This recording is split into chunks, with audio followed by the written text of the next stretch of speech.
Foster Care Nation, listen up. This is Foster Care and Unparalleled Journey. Strength for the powerless, courage for the fearful, hope and healing for wounded hearts.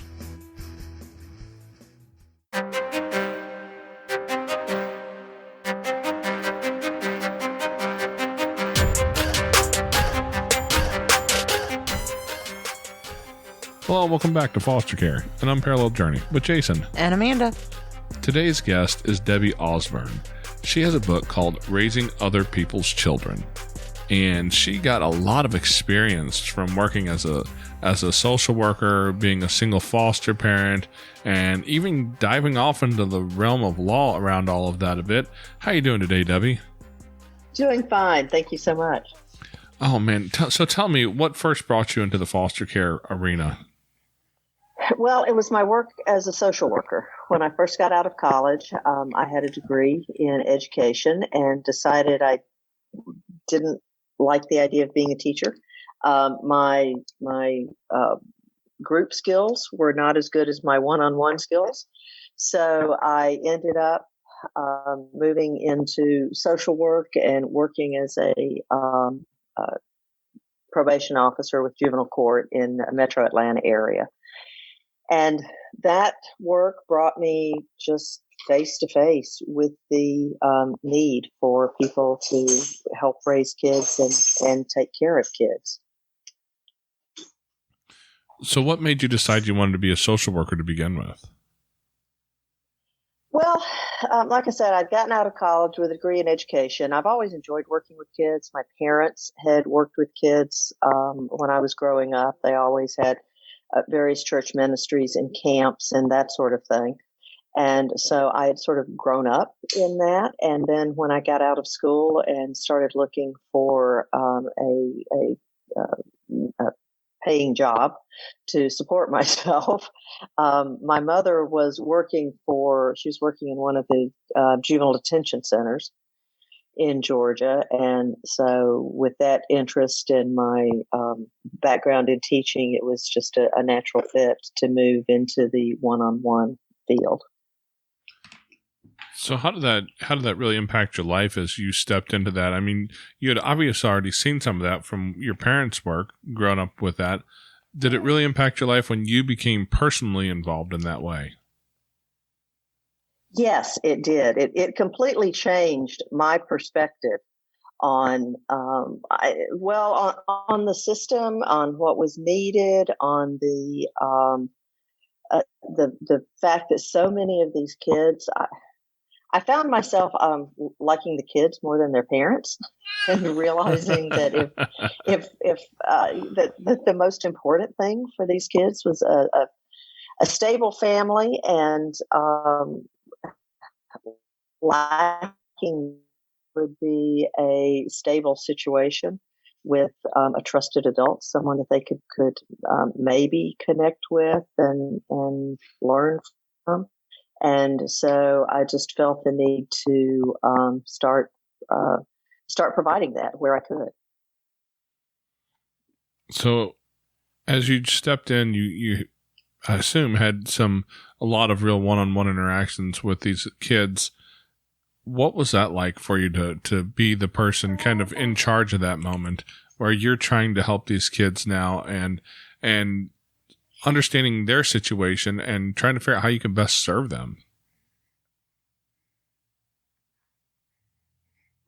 Well, the first thing I had to come to grips with is the fact that I was not the person who was supposed to be there, that if the world worked the way it should, I would not be involved in these kids' lives. And I worked with older kids and teenagers, so they were by that point in their development very aware of how the world was supposed to work with a biological family and stable and specifically their biological family. And so the fact that I was there in their mind was just a signal that something was terribly wrong with the world. And so their sense was that um, that I was not supposed to be there. And in some cases, their sense was that I and the social worker were barriers to them getting to where they were supposed to be and getting their life back to normal. So, again, a lot of it depends on the age of the kids. The younger children were more accepting.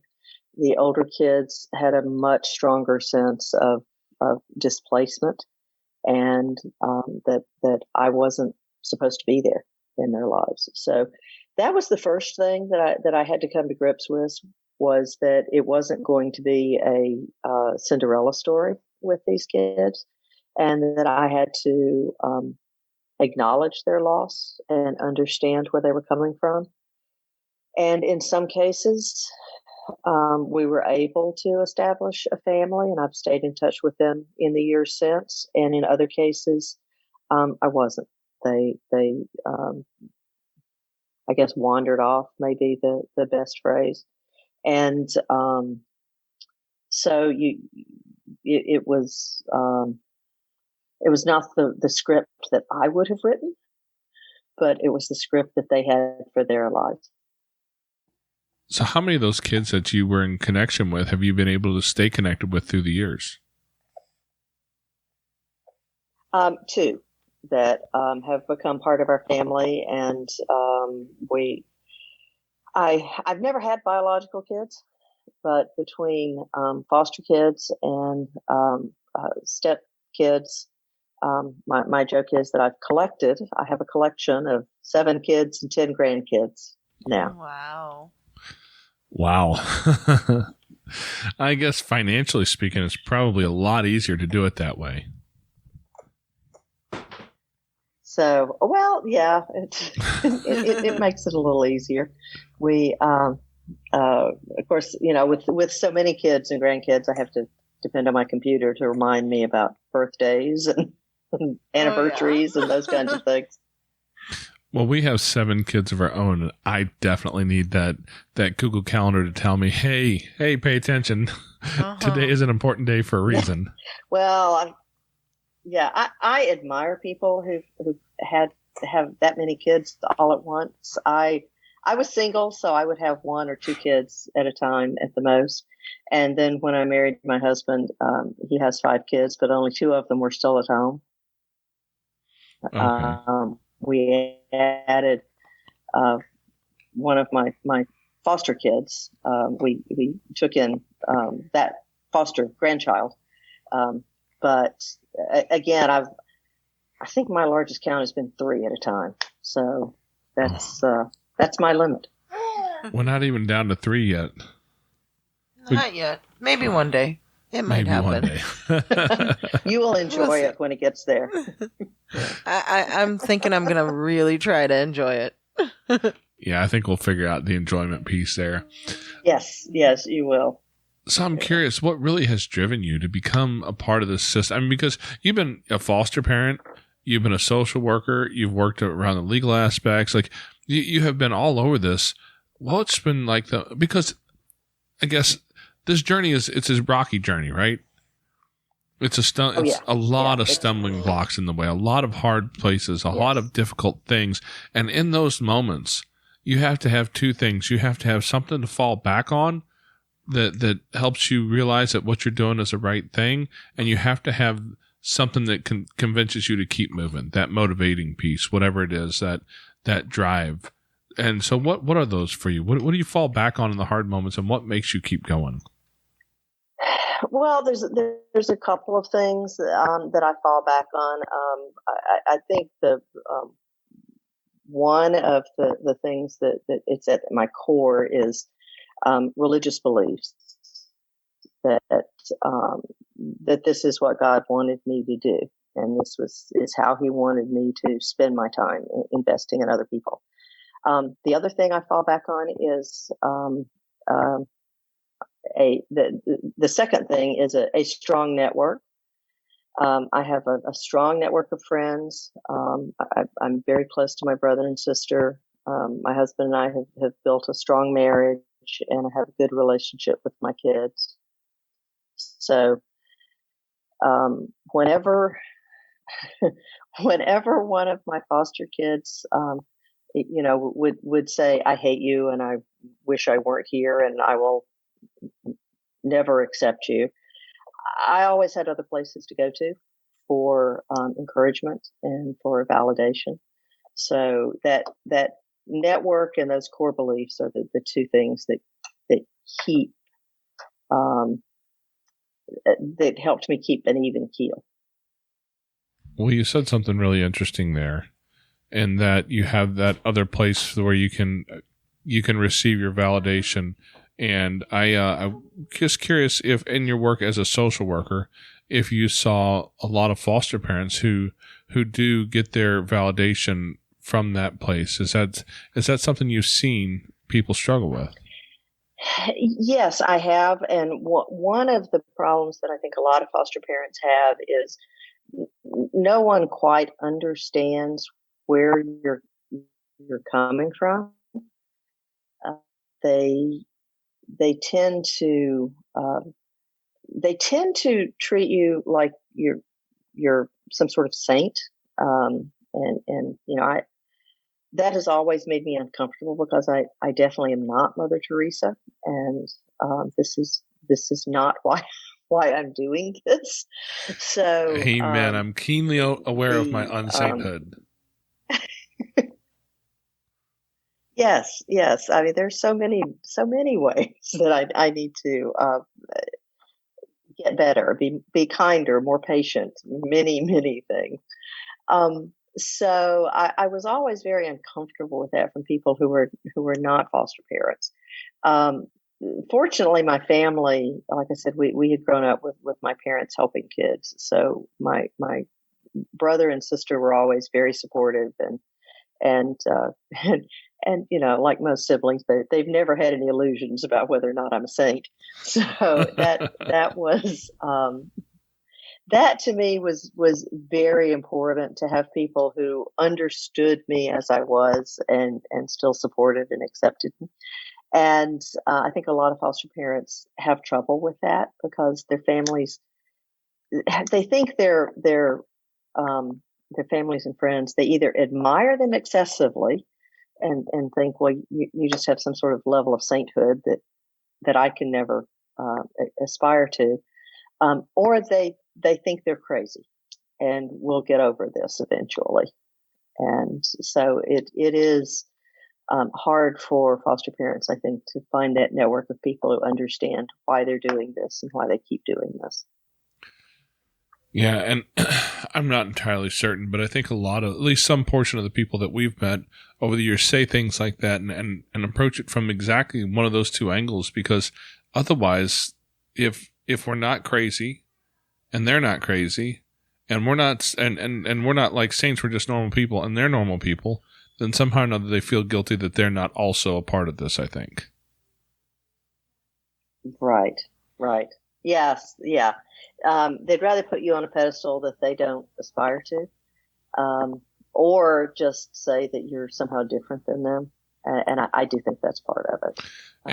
And it's too bad because not everyone can make this kind of commitment. I'm a big fan of the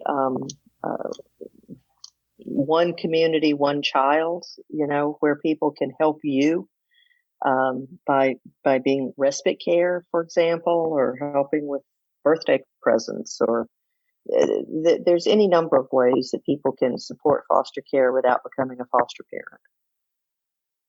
There certainly is. There's a lot of ways that you can reach out and support. Not everybody is ready to do that. And that's one of the things that we talk about a lot.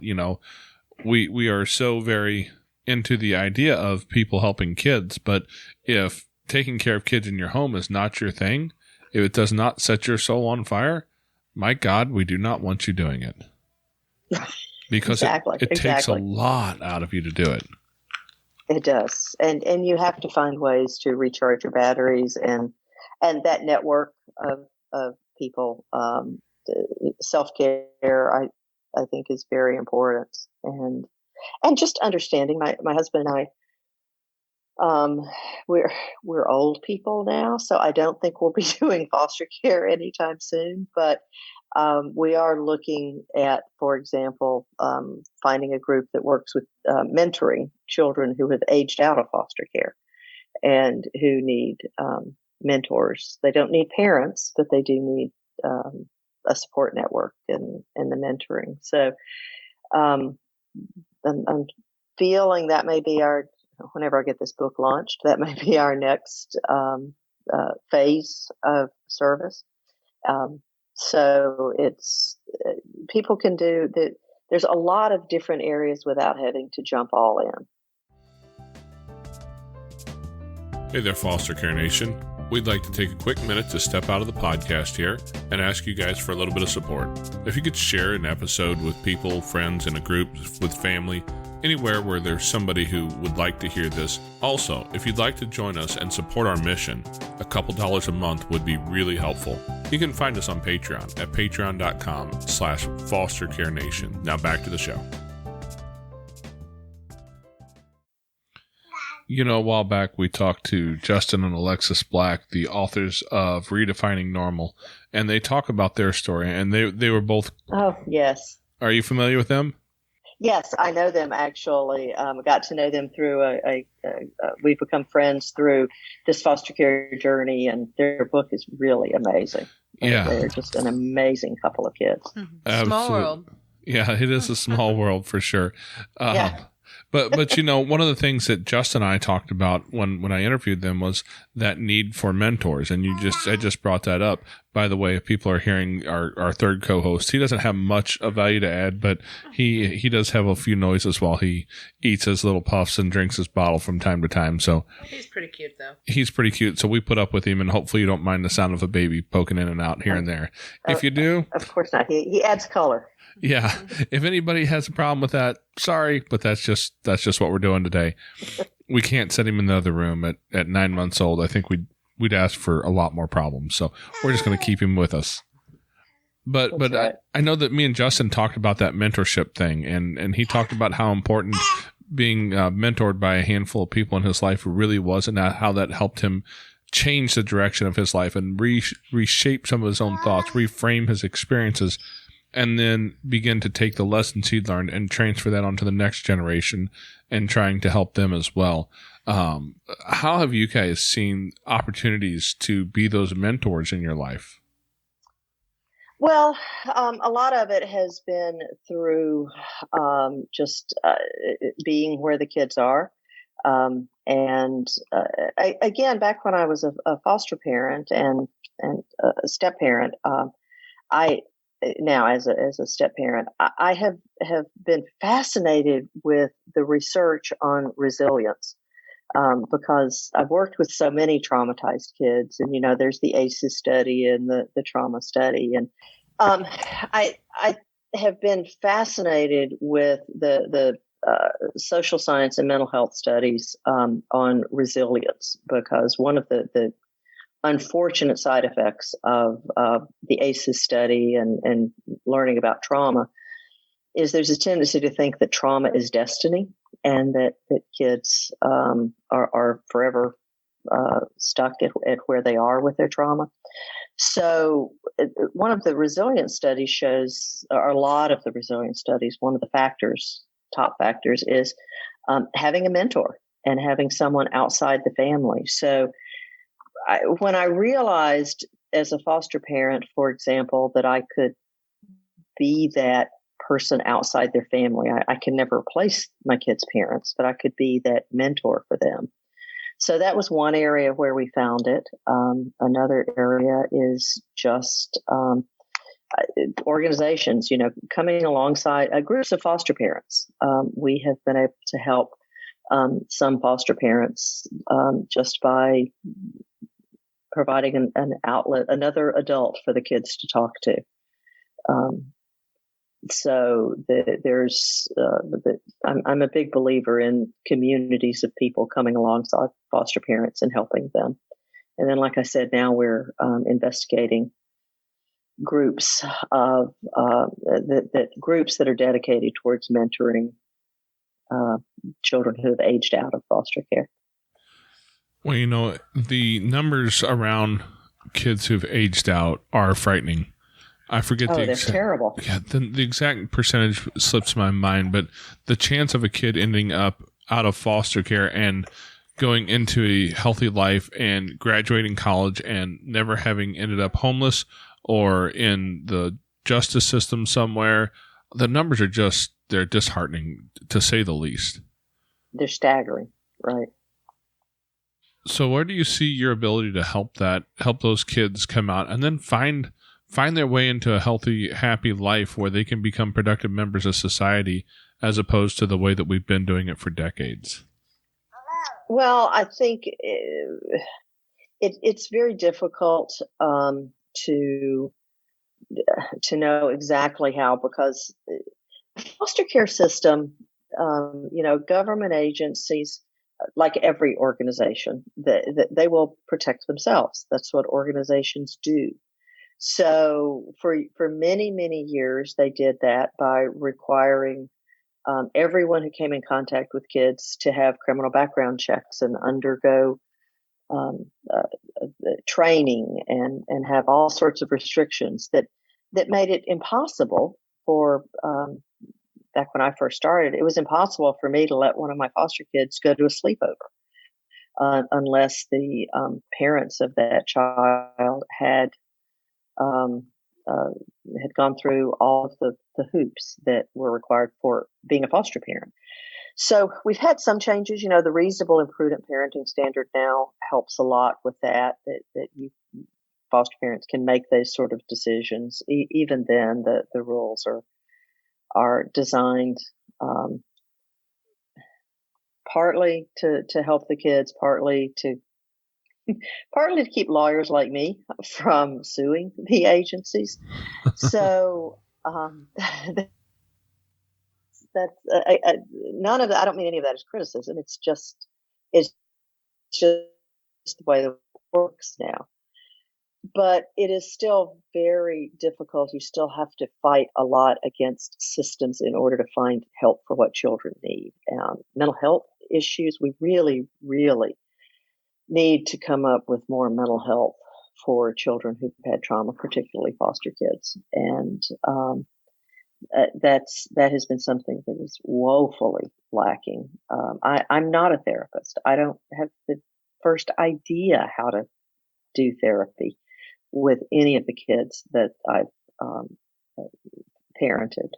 But there were many times that I needed an expert to walk alongside me and help come up with a plan for this child's particular triggers or that child's particular hangups. So that's one area that we really need to change the system, and foster parents need a lot of support from that. And then, as you know, with 7 kids, you need people who'll babysit once in a while and who will let you take your wife out so that you can concentrate on your marriage once in a while rather than taking care of kids. Yeah, that's been a struggle for us to always figure out and understand how we can do that, because I mean, right now we kind of have built-in babysitters.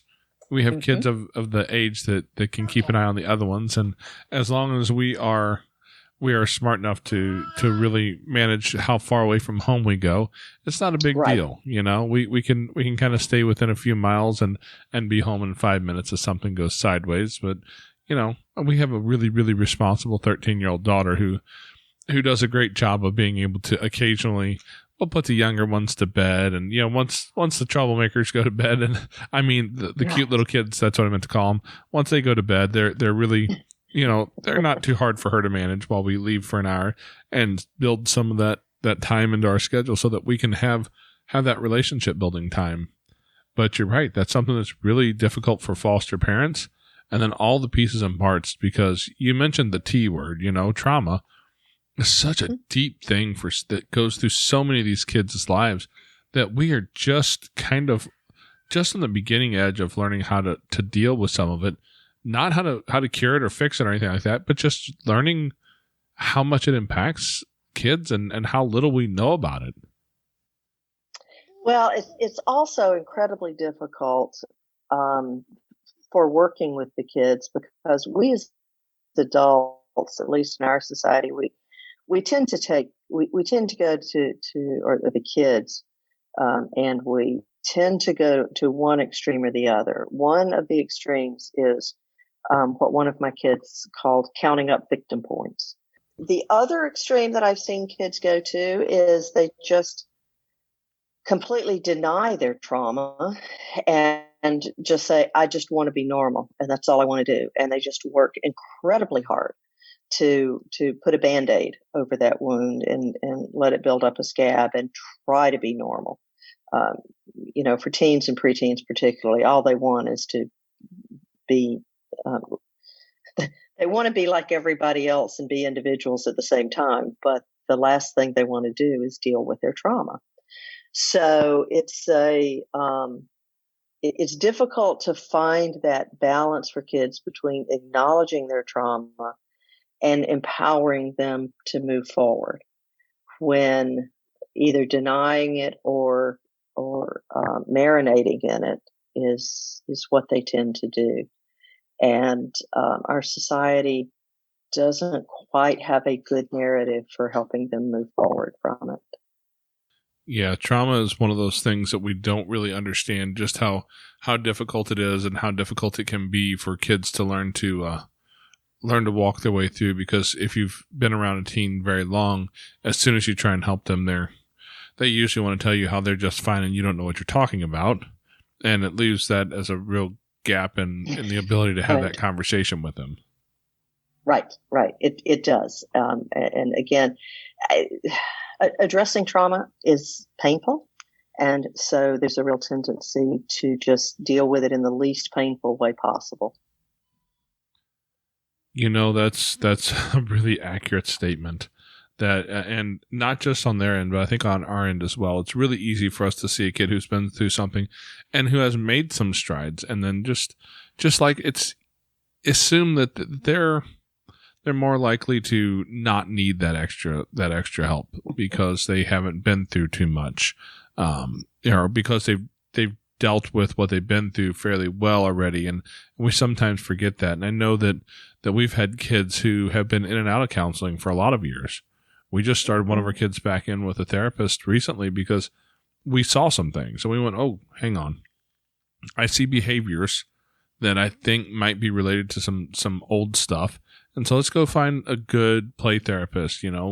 This kid's at the right age. So that's the kind of therapy that is good for him. And so we've have him actually going to hang out and see Miss Becky on a regular basis. And as far as he knows, it's a place to go play. And he got to meet a new lady who plays with him, and they do their thing. And we just take it from there for now. But that's going to be probably a part of his life going forward for a lot of years, as being in and out of some counseling as he needs it. But if you don't have that done before they become teens. Well, right. You have to lay the foundation, have to lay the framework. And then the other thing is recognizing with counseling that if you think in terms of medical type stuff, a lot of kids would get into counseling, they feel good and they quit. The same way that people tend to not finish the 10 days of antibiotics because they feel better and they don't need it. But if you don't take the entire 10 days, it's going to come back. The other analogy I like to use is that trauma is not terminal, but it is chronic. And so when you hit life changes or something new or certain markers, then it's going to rear its head again. And you may have to go back for another 10 days of antibiotics, if you will. And there's no shame in that. It's just a way to deal with it, and it's necessary. But kids just don't like to go through that. They just, it's not just kids, adults don't like to do the painful stuff. We just like to, as I tend to do with my doctors, plan A is just ignore it and hope it gets better. And that's always the plan that works out, right? Of course. Well, it works out often enough to keep me doing it. So. I know what you're talking about exactly there. I'm in a couple dads groups, and one in particular dad's group where we have weekly meetings, and we talk pretty in depth with the things that these guys are going through, and how they're trying to become a better dad, and what they're working on, and understanding that. And it is something that has come to be a bit of an amazement for me, just how many of these guys are dealing still with childhood trauma that was never resolved. Because, we work with foster kids and kids through adoption, and that's a place where you will find plenty of trauma that it needs to be worked on and resolved and worked through. But a lot of these guys were never in foster care. They weren't adopted, but they had their own levels of trauma somewhere else in their life that hasn't been dealt with. And those significant issues that come from your family of origin tend to pop back up years later, decades later, even in their own marriages, in places where they never would have expected it. Now they have to come through and work on it. And that's always a challenge for these guys. Because all we've done with the wound is just let it scab over, and it looks fine, but it's still under the surface there doing its damage. Yeah, it's kind of like way back when, go all the way back to the Civil War, when they figured out how to cut a shot leg off, amputate part of the leg and get it to stop bleeding, and then the gangrene would set in, right? Because the true problem coming up was never really truly addressed. And I think that's a good example of how our lives are affected by our childhoods. Hey there, Foster Care Nation. If you'd like to find yourself in a group with like-minded people, head over to Facebook, and you can find us at facebook.com/groups/fostercareuj. We've got a group over there where we talk about foster care, we talk about adoption, and we talk about all the things related. If your podcast player allows it, you can also reach down and hit that subscribe button so you get notified every week when we put up uploads. Every Tuesday, a new episode comes out. We'd love to see you next week. Now back to the show. So, in ways that we don't even realize. Yeah. So tell me, how has your life been really affected as you have walked this journey in dealing with foster kids, step kids, and led you into this journey of writing a book about how what you learned from foster kids has really translated into all aspects of parenting? Well, I think the big journey is working with my kids has made me more patient. It has made me more empathetic. I'm not naturally an empathetic person. I tend to be very left brain. My sister is a counselor and says that I would be a terrible counselor because I'm from the rip off the Band-Aid school of therapy. And my session, she says, would probably be about 5 minutes of, okay, so we've established you make stupid decisions. Quit making stupid decisions. Problem solved. I think we might have gone to the same school of therapy. That's right. So working with my kids has made me realize that people need to be seen and heard, and I have to listen to them. Even if what they're saying doesn't make sense to me or sounds silly or any number of other adjectives, that it's never a waste of my time. And so the importance of letting people tell their story is something that kids have taught me. And then the other thing is the importance of not stopping with empathy. You still have to, I still have to be the adult in the room. I still have to give them what they need and not what they want. And that has been a journey for me, is being empathetic and caring, but being willing to be the bad guy if necessary in their narrative in order to give them what they need.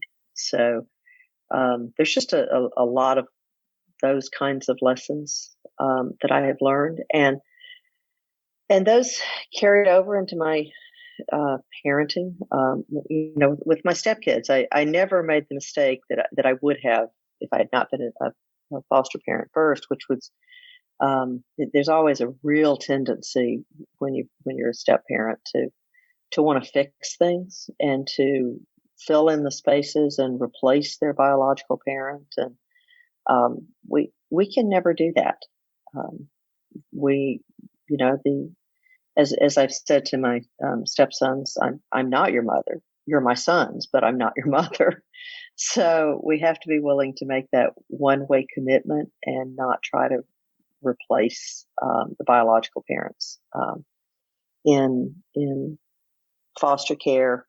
Even if we're fostering to adopt, they still have that tie with their biological parents. That we're not helping them if we try to replace that or break that tie.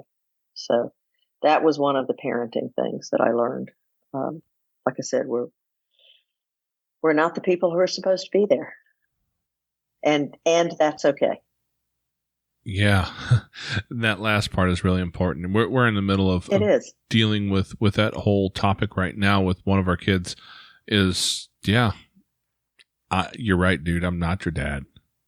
You know, you share 99.9 something percent of DNA with me, but that's just because we share that with all human beings. But we do not have that last little bit that puts us biologically connected. I am not your biological dad. I am not your biological mother, and well, obviously I'm not, but Amanda's not. Right.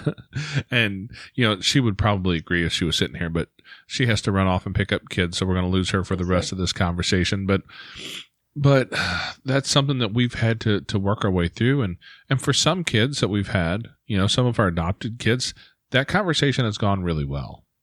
Mm-hmm. And for some of them, they really struggle with that. Right. And that's where we have to say to them, I understand. I'm not your parent. And that's okay. I will be here and I will care about you and I will be the person in charge setting the rules as long as you're here. And whatever role you will accept me in, that's the role that I will be in. So how do you handle it when a kid does not want to accept that role? You just don't go away. You know, I'm not the person who's supposed to be there, but I'm the person who is there. And you should never apologize for being the person who is there. It may not be the way it's supposed to be, but it's the way it is. And so my attitude, maybe just because I'm naturally a stubborn person, has always been to be, don't engage, don't argue, don't try to convince them of anything. Just be like the law of gravity. Just don't ever go away. Just be there, be consistent, and enforce the rules in a very logical consequences type manner. I'm a big believer in logical consequences. Because most of these kids, they're not going to trust you. And the only way that they will ever learn to trust you is if you just don't go away. And so you control what you can, which is your attitude and your responses, and try to be as stable and predictable and boring as possible. You know, I really like what you said. Just be like gravity.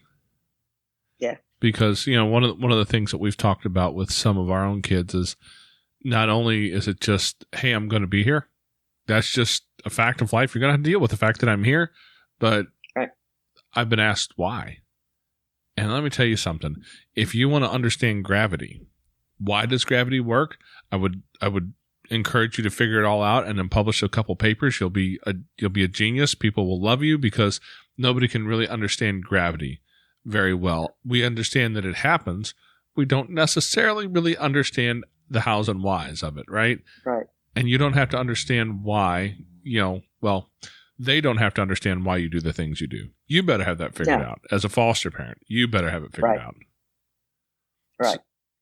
And we have to be there no matter what their attitude is. I mean, I hear foster parents and other parents complain to me from time to time that these kids are so ungrateful They just don't appreciate everything we do for them. And my response is, well, yeah, that's kids.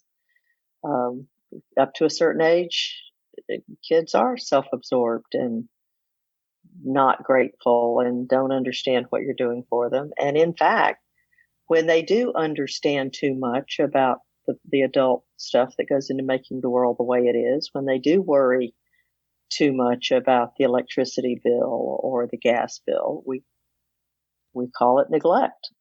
So a big part of our job is to do stuff and just not expect anything in return. Again, like the law of gravity, we're just there and we're doing what they need done. Yeah, I really like that because they can't understand it, and that's okay, but they can certainly feel it. Yes. And like kids learn about the law of gravity and the laws of physics by testing the limits.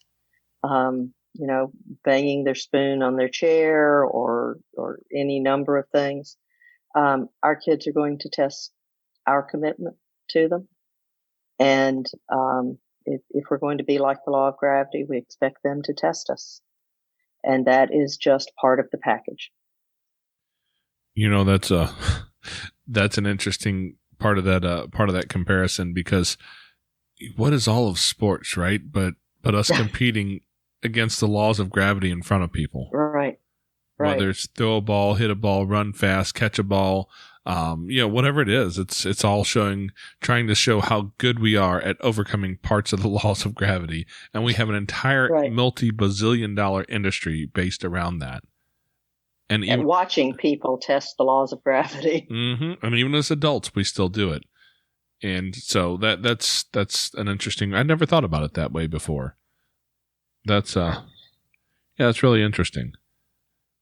So as you've been through this journey, you've dealt from all the different angles that you have dealt from and helped all these kids. What is some of the best advice that you can give to, I guess, at least especially foster parents or potential foster parents? Because that's a lot of who we talk to, is people who are who are already on the journey of being a foster family or becoming a foster family.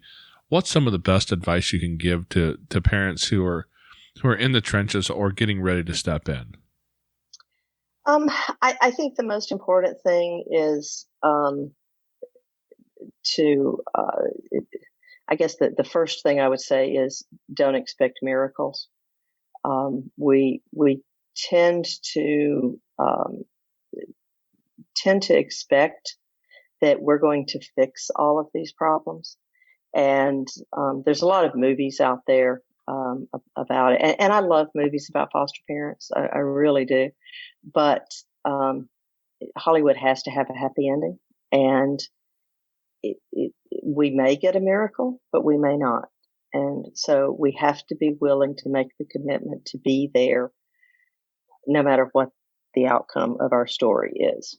So that would be probably the most important thing that I would say is our commitment is one way. It is to be there and to take care of the kids and to not worry about whether or not we're going to have the relationship. The second thing I would say is if you don't expect anything from kids I'm talking about gratitude and relationship and those kind of things. Obviously, I do believe in having high standards for kids as far as respect and those kinds of things. But as far as the relationship goes, if we don't have any expectations, we really are more likely to have a better relationship with them. Because kids are just like us. If we give them the freedom to reject or accept us and it doesn't make any difference in our commitment to them, then they're more likely to trust us and believe us. It doesn't always happen though, but it is more likely to happen. One of the themes I really hear you talking about is understanding our commitment to them and understanding where our commitment comes from and what we expect in return and what kind of attachments we have to that return. What would you call it? Yeah, to how they behave in regards to us, and being attached to the idea that they need to be grateful for what we give them, as opposed to a commitment without expectations. Right. Now, I think without expectations is important. That doesn't mean unlimited commitment. I think some people kind of make the mistake of saying we have to love our kids unconditionally, which means we commit to them unconditionally. But healthy relationships don't have unconditional commitments. I use the story about my husband and I are committed to each other, but if one of us becomes abusive or starts running guns for the mafia, then we're done. Healthy relationships always have boundaries. And so with our kids, we have to be clear to them, I'm committed to you, but I don't tolerate drugs in the house. I'm committed to you, but conversations I used to have with runaways. I'm committed to you, and this is your home as long as you choose to stay here. But the next time you leave, I'm not taking you back.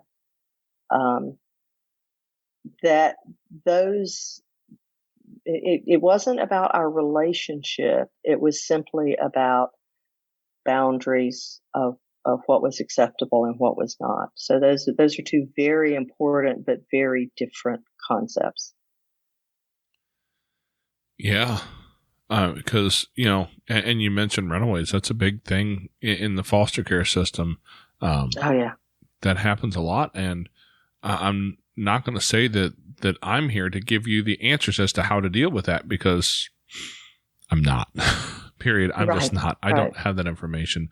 But because if you're foster parent very long, it's a good, and depending on the age of the kids you deal with, most of the kids we've dealt with are fairly young. Right. Personally, I can be a 3-year-old at heart really fast. I can be a 3-year-old at head too. Ask my wife. And I love that age group. It's a good one for me. But you're not going to see a lot of runaways at 3 years old. But if you have 13-year-olds, 15-year-olds, 17-year-olds, you're probably going to experience some of that. How have you counseled parents to get through that? Well, the first thing you have to understand with runaways is it's a coping mechanism. And it's what they do. Runaways run away.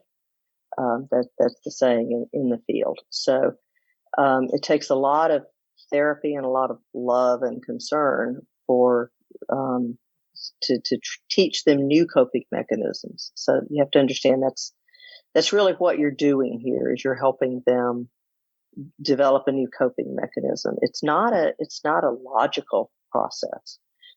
It's a trigger and a response. So then the other thing is, I've had runaways. It depends. Some of them, I went after them. I knew where they were. Some of them, it happened so often that I just said, when they come back, they come back. I had one child who, gosh, she was back and forth, and then was gone for a long time. When she decided she wanted to come back, she had aged out of the system. Well, she was close enough that the foster care system just didn't want to deal with her anymore. And so I let her come back and stay with me. But that was when I started saying, okay, you have to take on adult responsibilities. I'm not supporting you anymore. And so if you're not in school, you have to be paying one of the utility bills. I made it manageable for him, trying to give him a glide path to adulthood. She was fine, and then she ran away again. So it takes a lot of patience, and really, there's not a lot you can do except decide how many times you want to take them back. Because runaways are going to run away. And I've never been one to say you have to lock all the windows and lock all the doors and you keep them from doing this and that. I've never found a way to stop a child who's committed to a course of action. So I just always tried to bring it out in the open and say, look, this is the plan. I know you're going through a tough time. I know your impulse is to run away from it and make yourself over again and start fresh. It's not going to work. It's never worked before. But if you choose to stay here, here's how we will deal with it.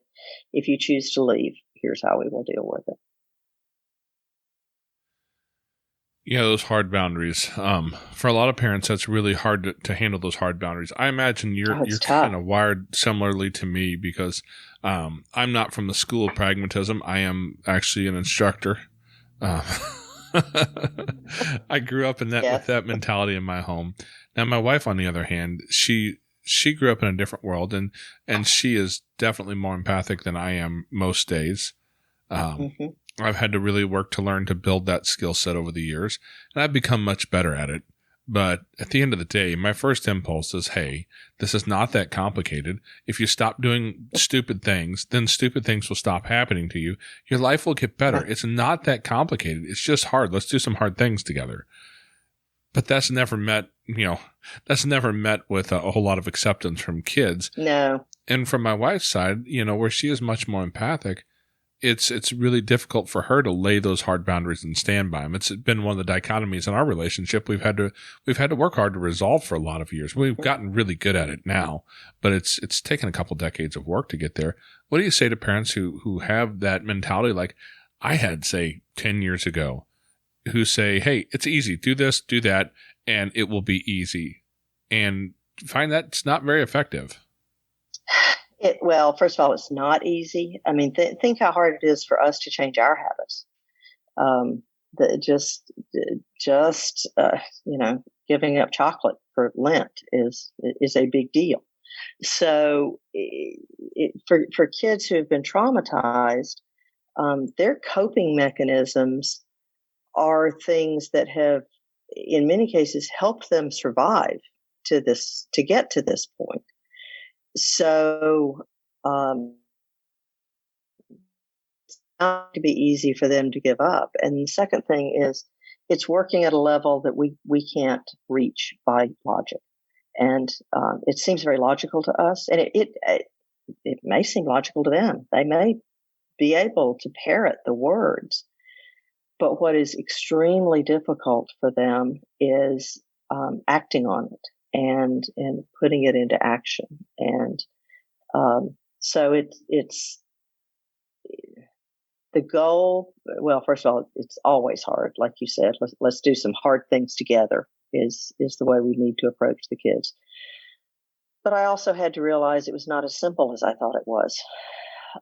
It is all mixed up with a lot of trauma, a lot of emotions, a lot of primal fight, flight, or freeze impulses that you just cannot reach with words or logic. And once you realize that, then you just have to learn. You have to work with kids and take it one tiny little step at a time. And they just cannot comprehend getting from point A to point B in one grand scheme like adults can. Yeah, my understanding of human psychology is that neocortex, a place where you build all those sorts of thoughts, those future planning, a lot of that super logical stuff doesn't really develop until the neocortex is finished developing around, depending on the person you listen to, somewhere between about 22 and 26 years old. And when you take a kid of trauma who's been, perhaps stunted at some point in their early development for a while, that may take even longer. And it's so challenging. Yes, it will. And yep. And on some level, when we say just do this, we're saying just fly. We might as well be asking them to fly.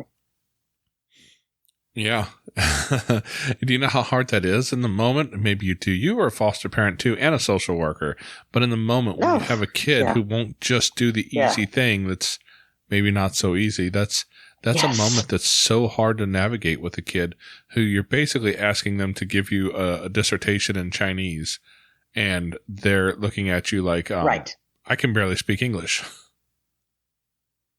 Right. Or even worse, they're yelling at you and slamming doors. And, you've got emotions on both sides. One thing that I talk about in my book that I discovered one time and have put into practice is I call it disaster planning. Sort of like the Red Cross is wonderful because they have a standard operating procedure for hurricanes and floods. Those of us who are foster parents, we can put in a disaster plan for runaways, for, kids who draw on the walls, for various things. And so you learn to, one of the things that I learned was in the moment to discipline myself and make myself say something as a placeholder, not to try to solve the problem then, but just to give a placeholder. And it came up one night with one of my foster daughters. It's a long story, but anyway, I got up and discovered her boyfriend hiding in the closet while she was trying to distract me, and I, managed to stay polite and kick him out and tell him to come back later during daylight hours. And I just turned to her and I said, "Okay, look, you are grounded until you're 35, and we're going to discuss this tomorrow." And that was all I would say to her at the moment, because I knew that anything else I said would be really bad. So that was, and I've used that since with teenagers. You're grounded till you're 35, and we will discuss this tomorrow. And what that has done for them is let them know, all right, this is a big deal, and I'm taking it seriously, but we're not dealing with it right now.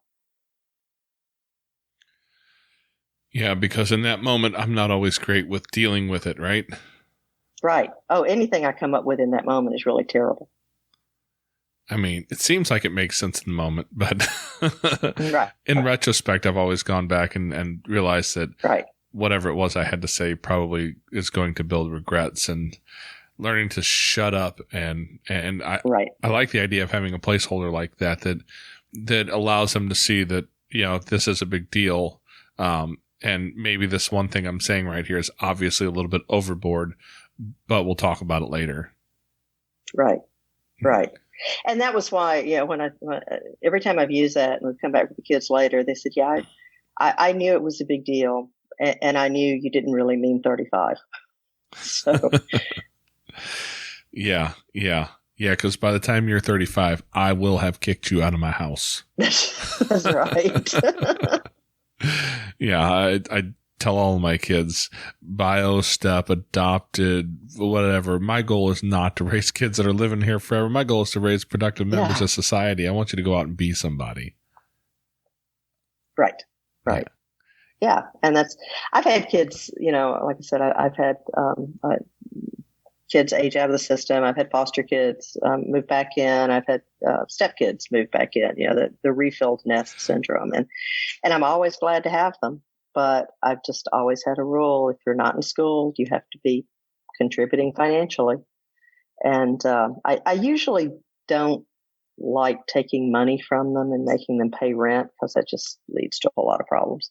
But I hand over one of the utility bills, and I always have a backup plan. I once had a child who didn't get around to paying the gas bill.